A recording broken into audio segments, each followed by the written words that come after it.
Bueno, vamos a continuar. Me decía Samuel, 3 versículos, ¿cómo va a terminar esto, Domi? Yo creo que esta tarde ya voy a decir, ya sabemos lo que quiere hacer, Domi, tú lo que quieres es venir el año que viene. Pero por si todavía no lo habéis intentado, ya os apunto.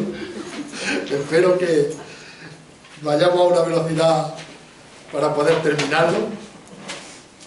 Pero bueno, siempre queda abierto eso también, ¿verdad? Bueno, Jonás capítulo 1, versículos del 4 al 17.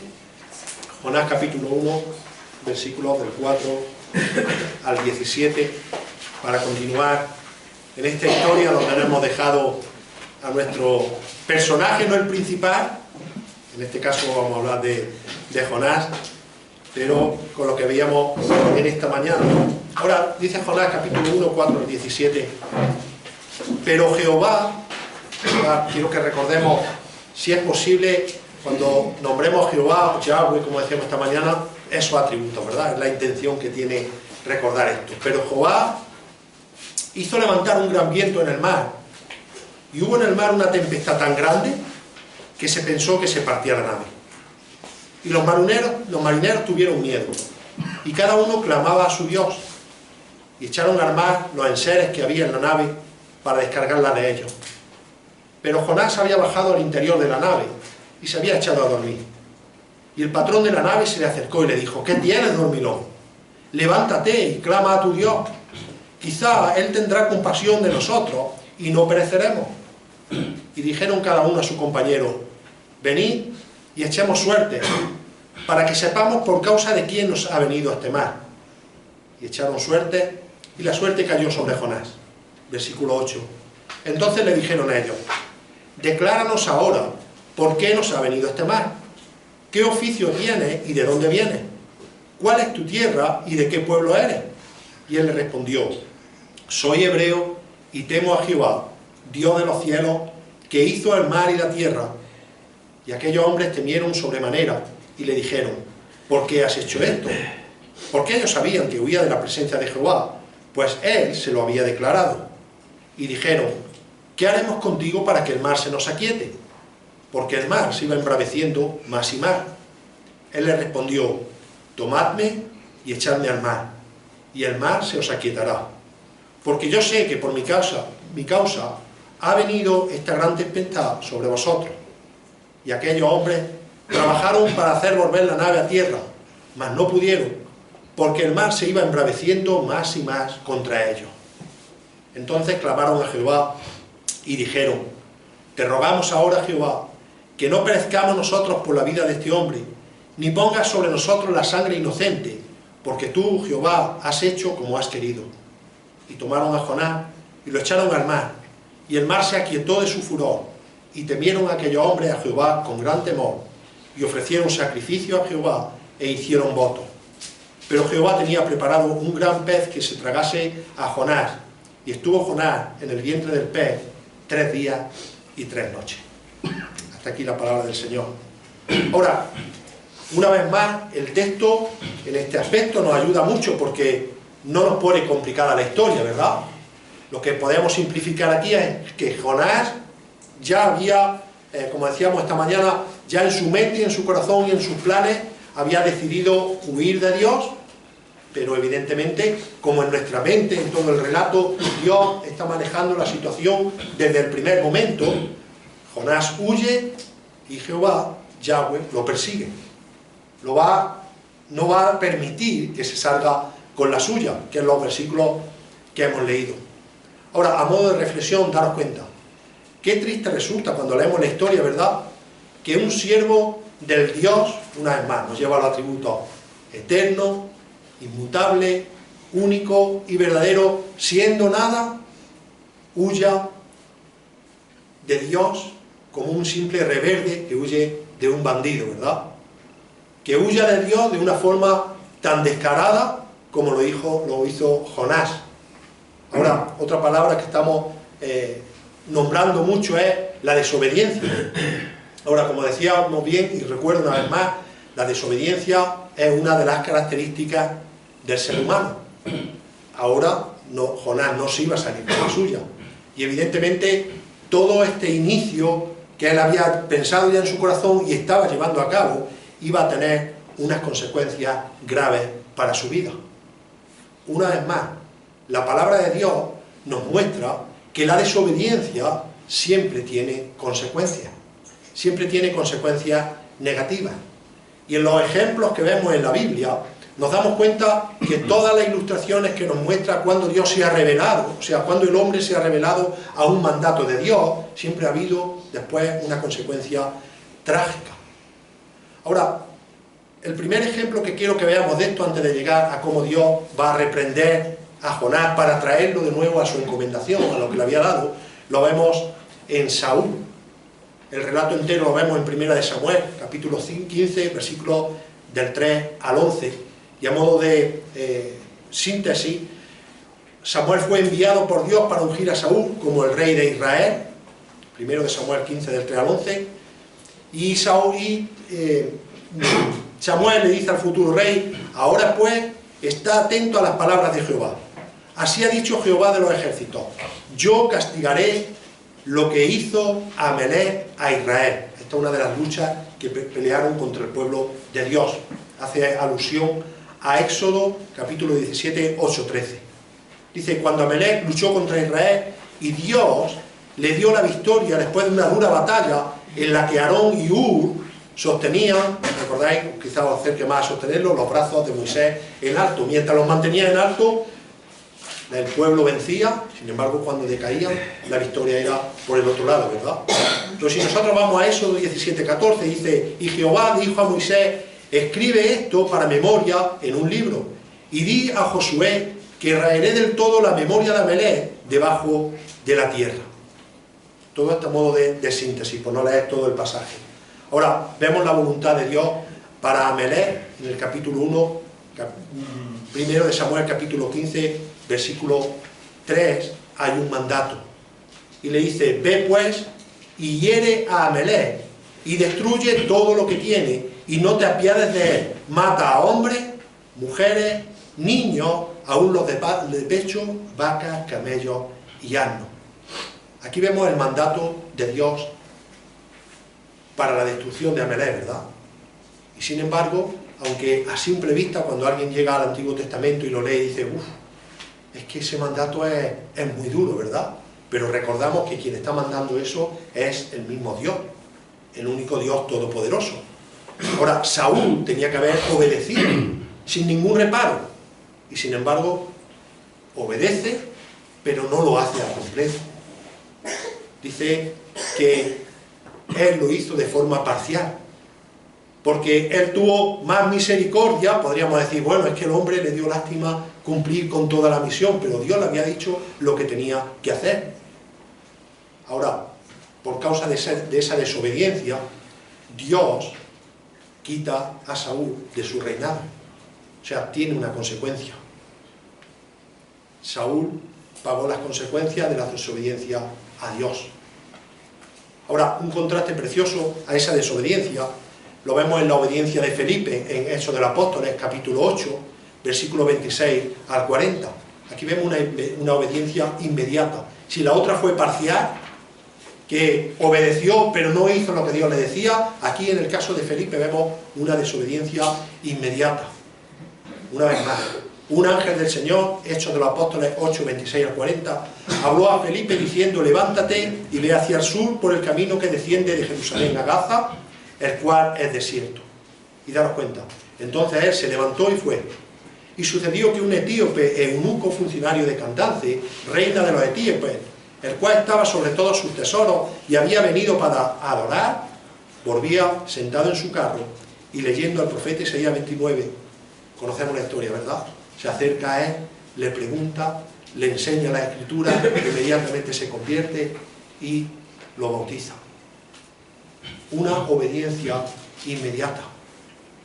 Ahora, lo hace sin rechistar. Pero tenemos el caso de Ananías. Ananías es un ejemplo de un caso de obediencia, pero argumenta a Dios. Tres motivos, ¿verdad? Uno es una desobediencia total, una desobediencia parcial, una obediencia completa y ahora una obediencia con argumento. Hechos del 9 a 10, dice, el Señor le dijo, levántate y ve a la calle que se llama derecha, da unas instrucciones concisas. ¿Recordáis este pasaje? Va a ver al apóstol Pablo. Lo que para él era el peligroso apóstol Pablo, en el que se convierte en el enemigo número 1 de todo el mundo. De los reyes, de los cristianos, por su currículum que tenía, y ahora manda a este hombre. Ve a la calle que se llama derecha y busca en casa de Judas a uno llamado Saulo de Tarso, porque aquí él ora, versículo 12, y ha visto en visión a un varón llamado Ananías que entra y le pone las manos encima para que recobre la vista. Y daros cuenta, Ananías le dice al Señor, Señor, pero tú sabes las intenciones de este Saulo, tú sabes quién es este hombre, preguntándole al Señor, ¿verdad? Tú sabes todos los males que ha causado a los cristianos, o sea, argumentándole a Dios si sabía bien qué es lo que le estaba, o al ángel del Señor, qué es lo que le estaba mandando. Va en contra de nosotros porque proclama la muerte. Y sin embargo el Señor le responde, va, él va, pero responde, ve, porque instrumento escogido me es este para llevar mi nombre en presencia de los gentiles, de reyes y de los hijos de Israel. 3 mandatos de Dios, 3 respuestas diferentes. Parcial, obediencia completa sin resistir o argumentando al Señor. Ahora, digo esto porque, ¿cuál es el caso de Jonás? Podríamos decir, bueno, dilo, Juan. Desobediencia total. Total, deliberada. Una desobediencia deliberada, ¿verdad? Ahora, nos damos cuenta, ¿alguno de los ejemplos que hemos dicho queda impune? Todos tienen un resultado, ¿verdad? Y no va a ser menos para la desobediencia total, como decía Juanvi, de Jonás. La desobediencia de Jonás es pecado. Es pecado. Y nadie que se rebele contra Dios va a quedar completamente ileso de su falta. Y esto es un ejemplo que estamos escuchando desde el título de esta mañana, ¿verdad? Evitemos la rebeldía con el ejemplo de Jonás, porque va a tener sus consecuencias. Y todo lo que hemos leído en el pasaje son las consecuencias de la desobediencia de Jonás al mandato de Dios. Si nos damos cuenta, vamos a ver 3 reprensiones de Dios a Jonás. 3 reprensiones de Dios a Jonás. Va a ser el proceso este que vamos a ver. Si nos da tiempo, tratamos un poco la oración. Primero que nos encontramos es que Jonás fue reprendido por la tempestad. Versículos 4 y 5, y luego en el 12 también nos argumenta sobre esto. Y dice, pero Jehová hizo levantar un gran viento en el mar, y hubo en el mar una tempestad tan grande que se pensó que se partía la nave. Bueno, lo que vemos aquí es que el interés de Jonás por huir era inmediato. Incluso podría llegar a pensar, si pensamos humanamente, imaginemos ya a Jonás montado en el barco y diría, bueno, ya, lo peor ya ha pasado. Ya estoy en el barco, ya tengo mi billete, voy a acomodarme, ahora me quedan unos cuantos días de viaje, porque el viaje sería largo, iba con experimentados marineros, pero bueno, ya lo peor ya ha pasado.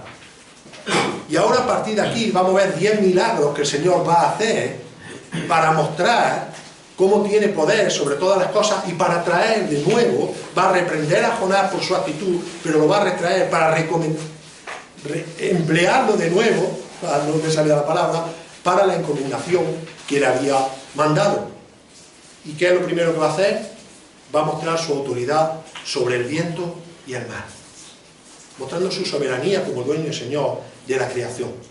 Dice que Jehová arrojó un gran viento sobre el mar. Así es como se traduce la palabra levantó. Levantó es arrojó un gran viento sobre el mar. Ahora, aquí vemos 2 cosas importantes, hermanos. La primera, muy sencilla, Dios está actuando.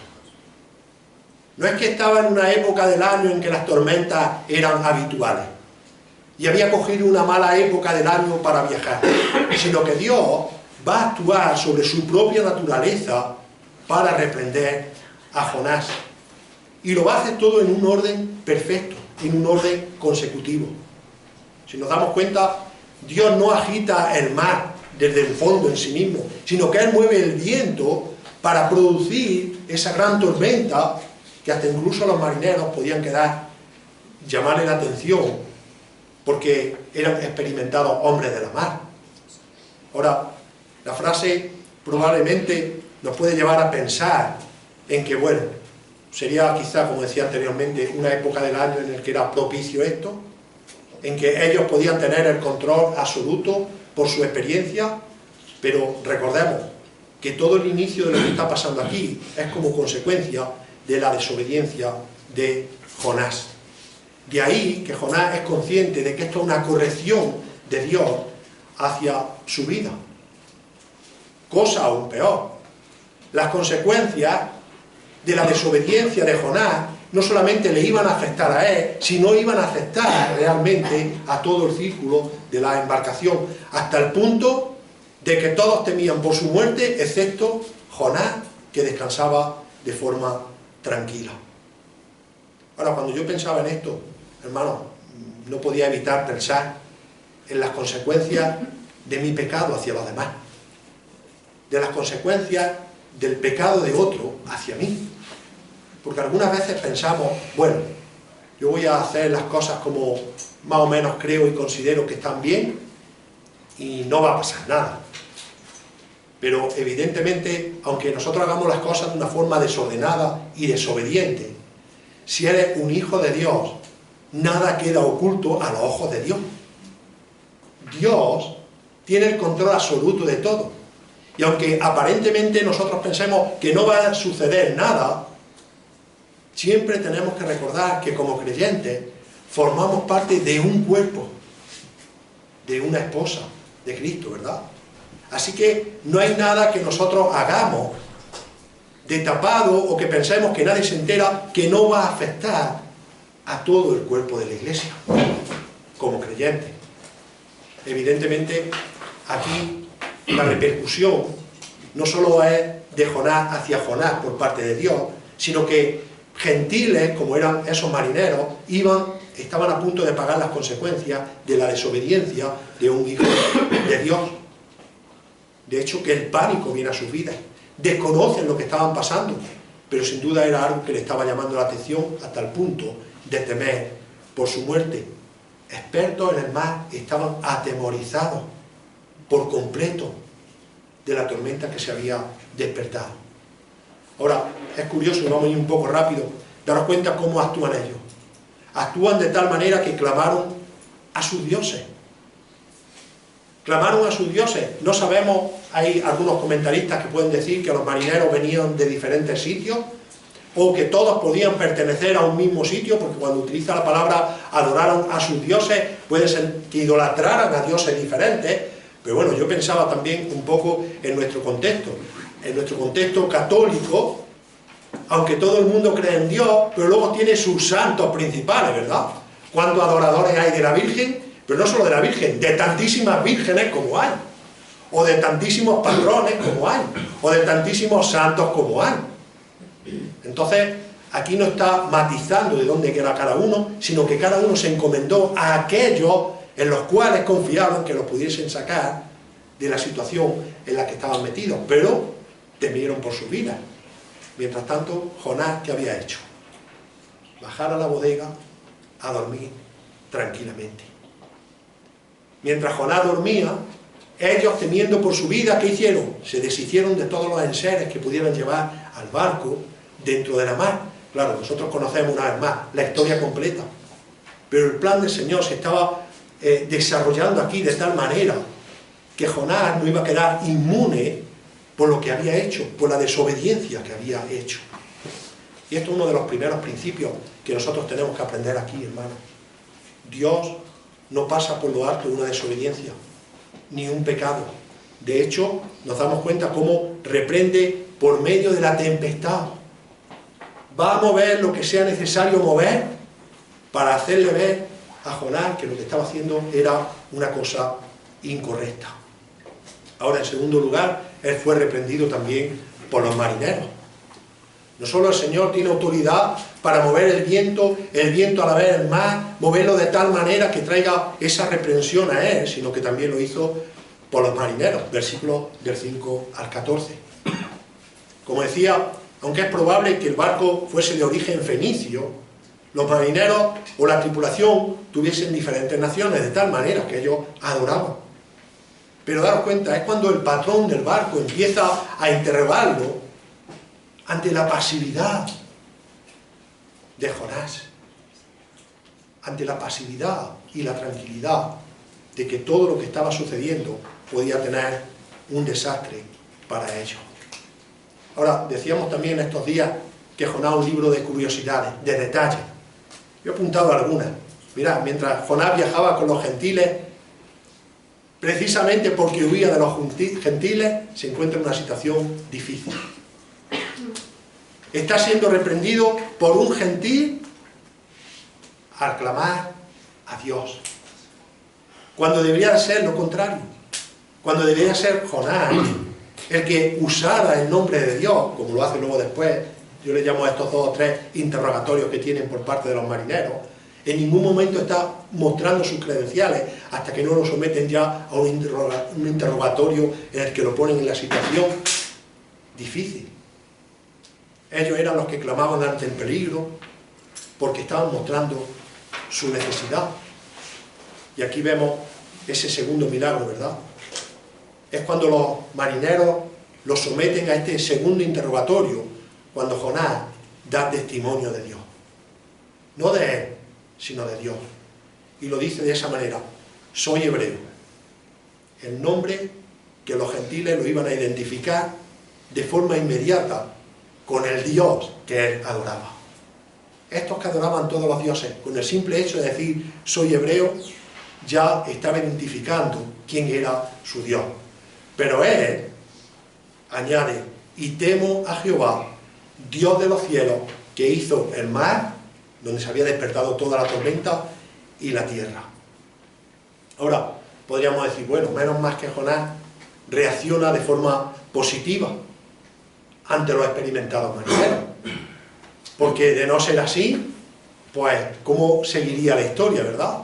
Ahora, evidentemente, ellos muestran mucha más coherencia en todo esto que el mismo Jonás. Hasta el punto de que cuando él incluso pide morir, ser arrojado al mar para morir, ellos tienen miedo de cobrarse una vida para que el mar se calmara. Ahora, aquí vemos el tercer milagro, porque él pide ser arrojado, y después de arrojarlo, daros cuenta, con todo el temor que ellos tenían, y decía que nos puede llevar esto a pensar o a hacernos la escena en nuestra propia cabeza. Imaginaros una tormenta tremenda en el mar, con toda la inestabilidad que tiene ese mar, y de pronto cae Jonás al agua, y ¿qué hace el mar? Se aquieta, se calma. En el momento en el que sucede esto, el mar vuelve a su estado natural. Una vez más, vemos a Dios obrando, ¿verdad? Está reprendiendo por medio de la tempestad, está reprendiendo a Jonás por medio de los marineros. Y yo hacía una aplicación aquí para nuestra vida, y tiene que ver con ese pecado. Hermanos, aprendamos a confesar nuestros pecados para que no lleguemos a una serie de reprensiones para arrepentimiento. Aprendamos a reconocer nuestros pecados, no nuestras debilidades. Somos débiles todos y pecamos todos, lo sabemos. Pero aprendamos a reconocerlo delante de Dios antes de traer unas consecuencias mucho más graves, aunque el Señor tiene el control absoluto de todas las cosas. Yo me preguntaba, ¿cómo podemos lograr un arrepentimiento inmediato cuando acabamos de caer? Bueno, por medio de una confesión, de la oración, ¿verdad?, a nuestro Señor. Aquí vemos cómo el Señor puede levantar una tormenta de tal magnitud que uno pueda pensar hasta perder la vida, pero en un momento aquietarla. Eso también puede pasar en nuestra vida. Pecamos. Y hay pecados, para el Señor todos los pecados tienen la misma magnitud, ¿verdad? Para nosotros los medimos en grados, pero cualquier pecado tiene unas consecuencias malas. Pero el primero que se angustia como creyente, cuando comete un pecado, una desobediencia a Dios, es uno mismo. No puede estar tranquilo. El Espíritu Santo no nos deja tranquilos ante esta situación. Pero también hemos experimentado como cuando vamos al Señor, como cuando le pedimos perdón, Él calma nuestro corazón y nos aquieta, porque nos reconciliamos nuevamente de Él. La ilustración aquí es el mar, ¿verdad? Vemos cómo se aquieta de momento, aunque se estaba cobrando realmente lo que estaba haciendo. Así que vemos una reprensión por parte de Dios en la naturaleza, vemos una reprensión por parte de Dios en los marineros, pero también vemos una reprensión en el mar. Versículos del 15 al 17.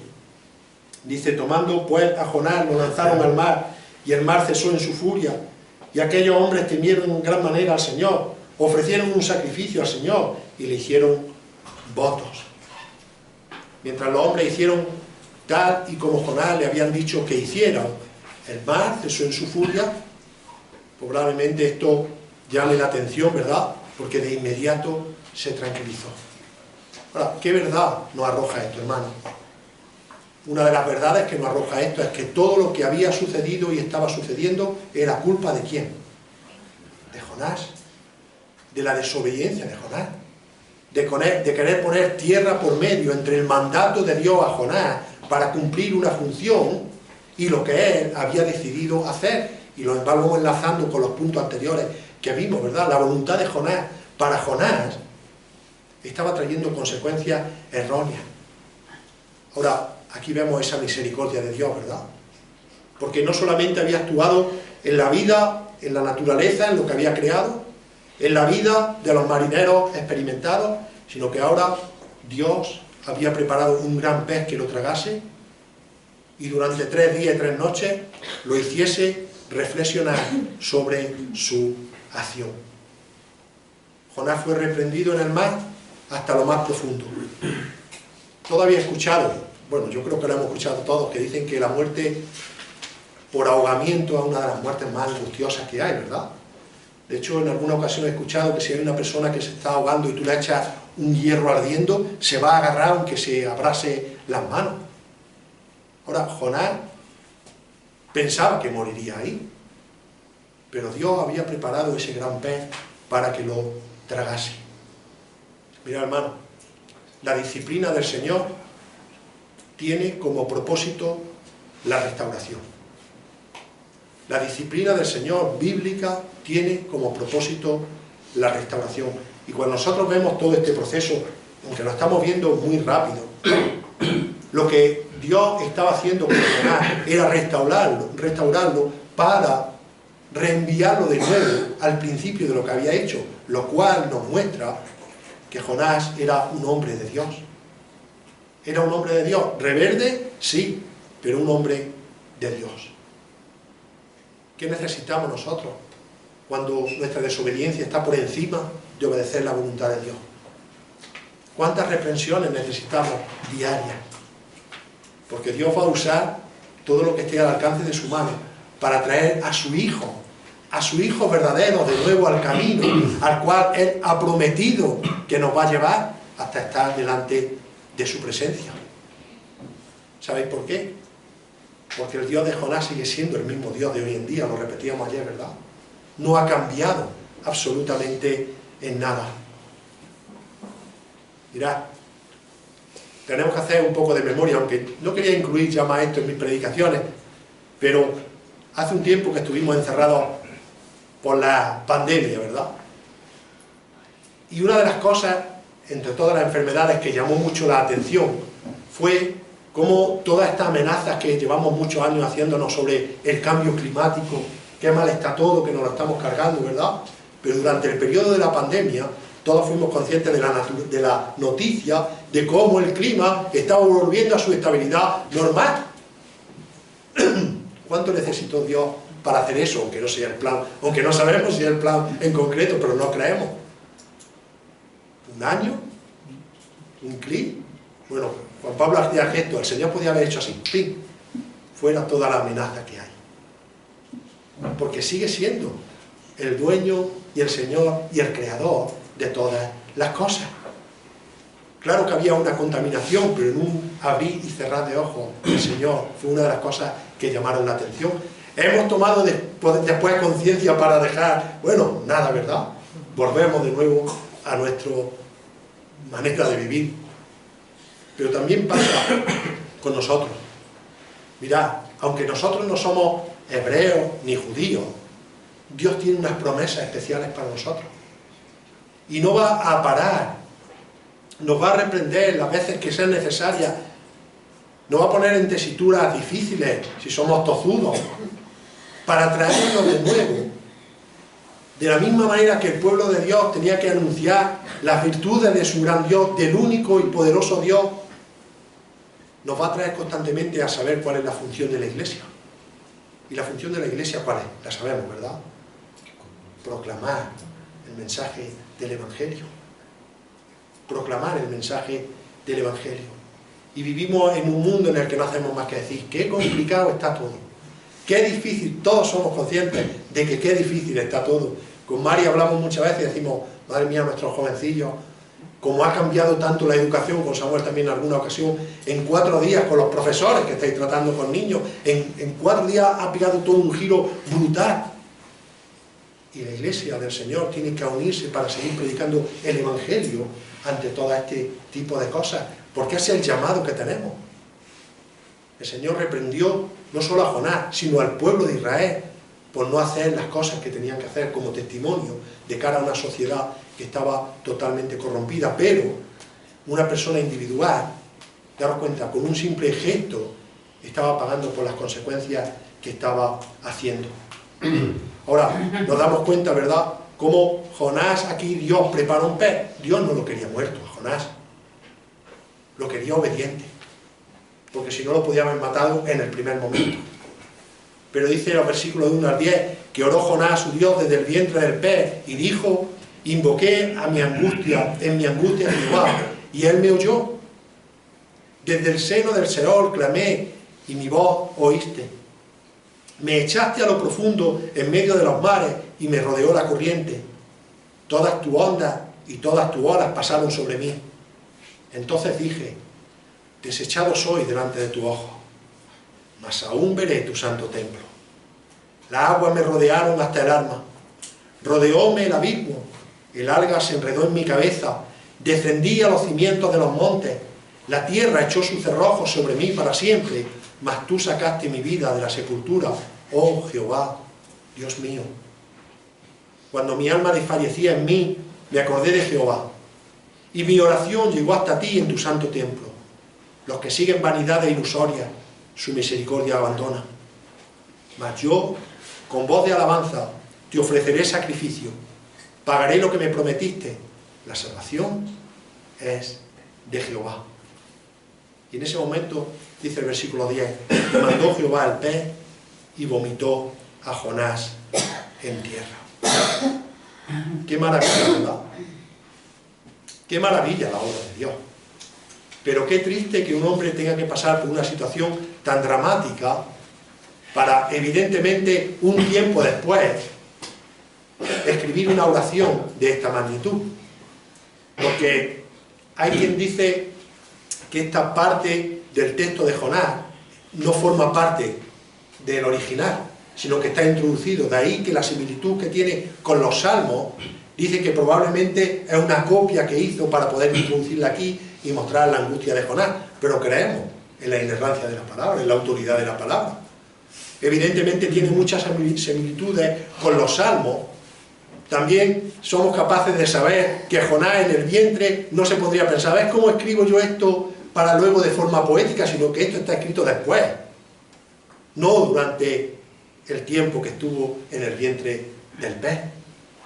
Pero sin duda alguna muestra un salmo, una oración de cómo un hombre en lo más bajo de su caída puede clamar al único Dios verdadero.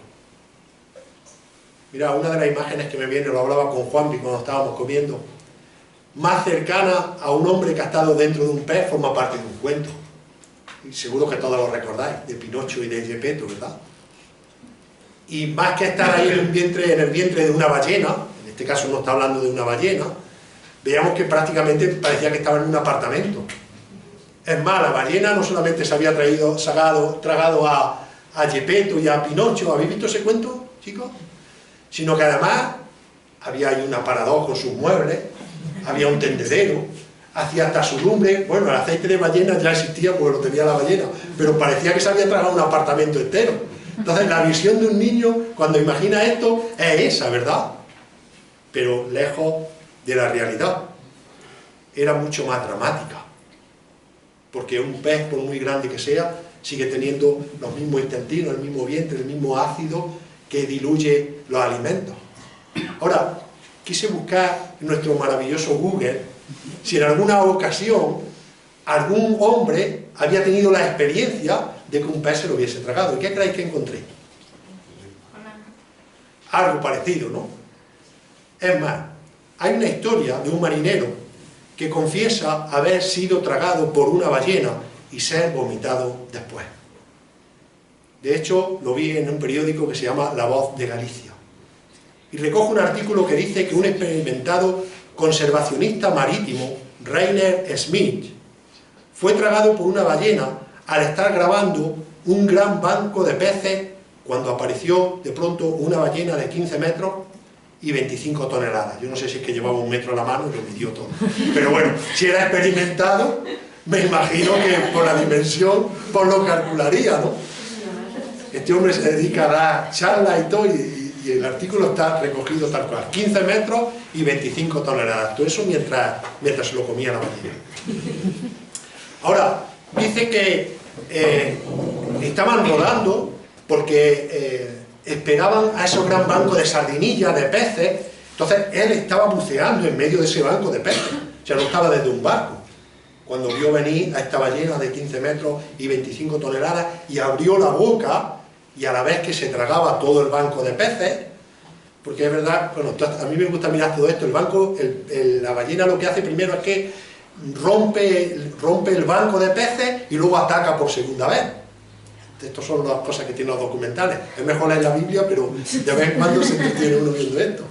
Y entonces este hombre estaba con su cámara en medio del banco y a la que abrió la boca la ballena, él, ¡fum!, entró también.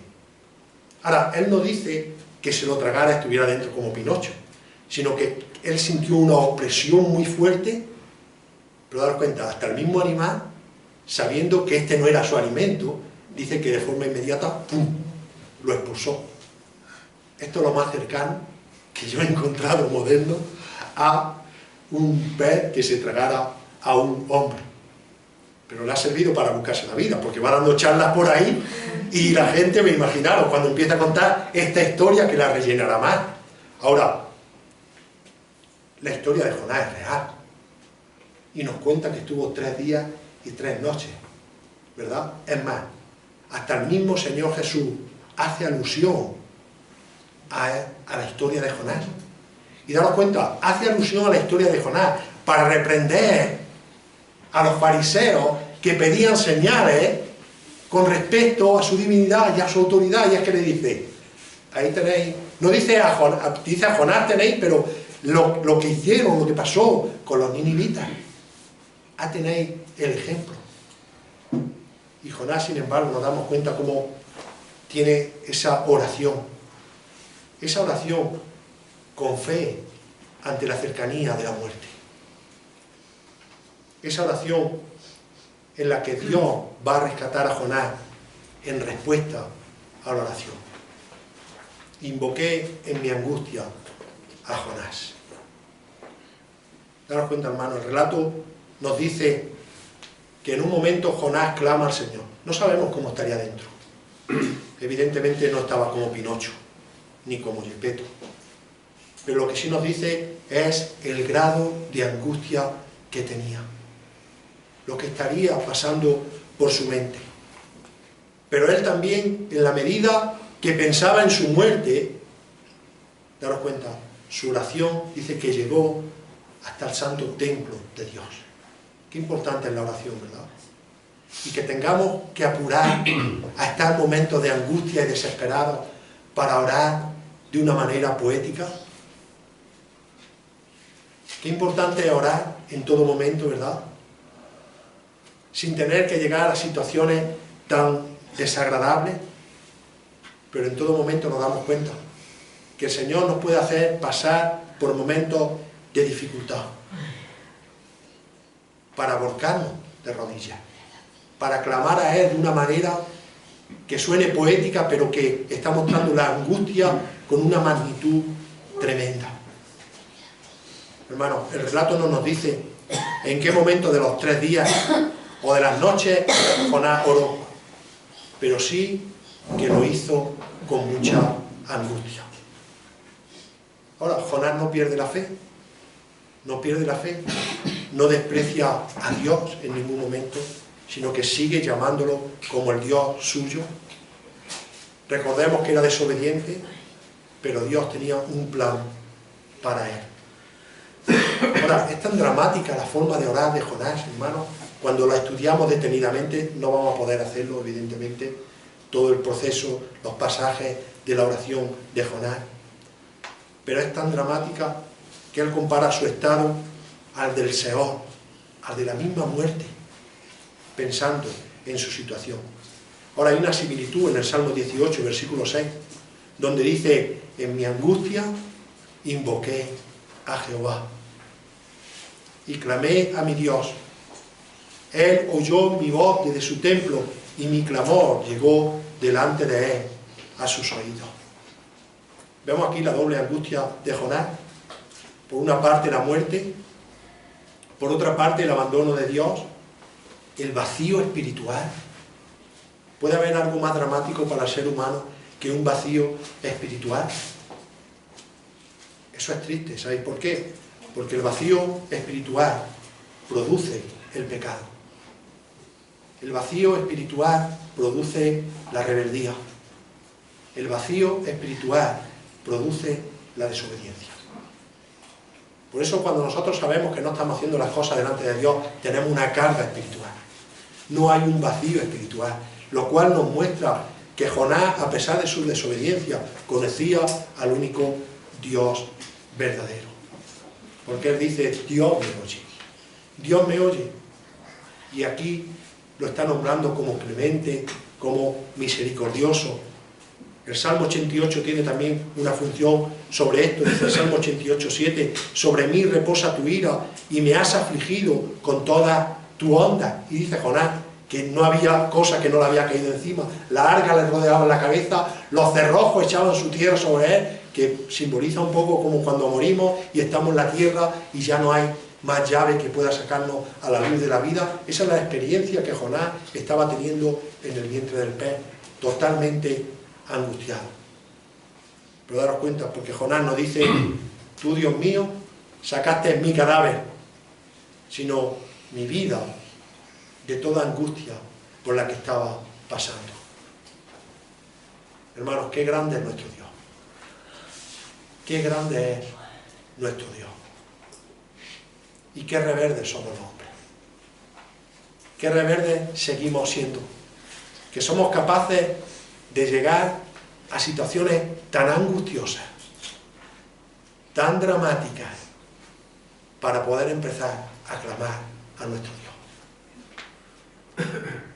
En el versículo 7 dice: cuando mi alma desfallecía, cuando ya estaba prácticamente deshecho, me acordé de Jehová, y mi oración llegó hasta ti en tu santo templo.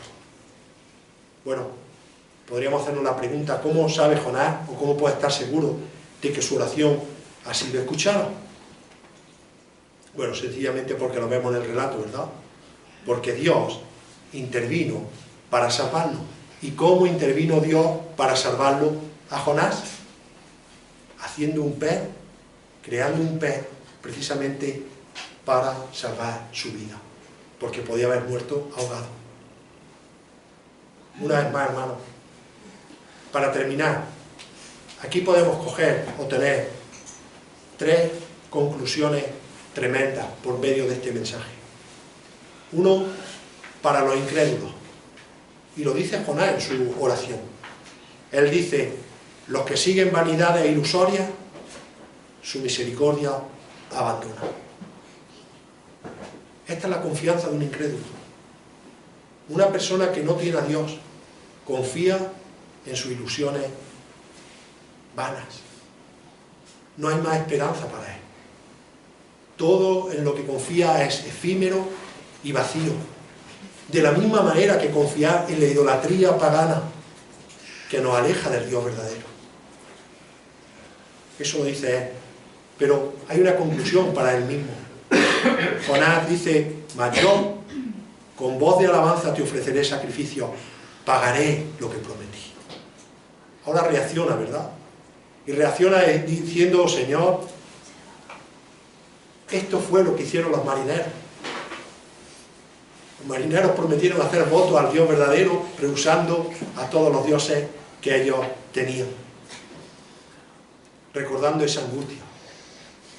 Pero también hay otra reflexión clara por medio de este proceso, y es la frase lema del campamento: la salvación es de Jehová. Yahweh, Dios, con toda autoridad y poder y soberanía, prepara todo para reprender a Jonás y traerlo y salvarlo de la muerte, para encomendarlo nuevamente a lo que había hecho. Salva a los marineros y sigue teniendo la intención de predicar el mensaje de juicio a los ninivitas, implícito, sabiendo que se podían arrepentir. Así que Dios rescata a Jonás. Y Dios rescata a Jonás por medio de su provisión soberana y amorosa. Hermanos, una vez más, tengamos esto en nuestros corazones. Tengamos esto en nuestra mente.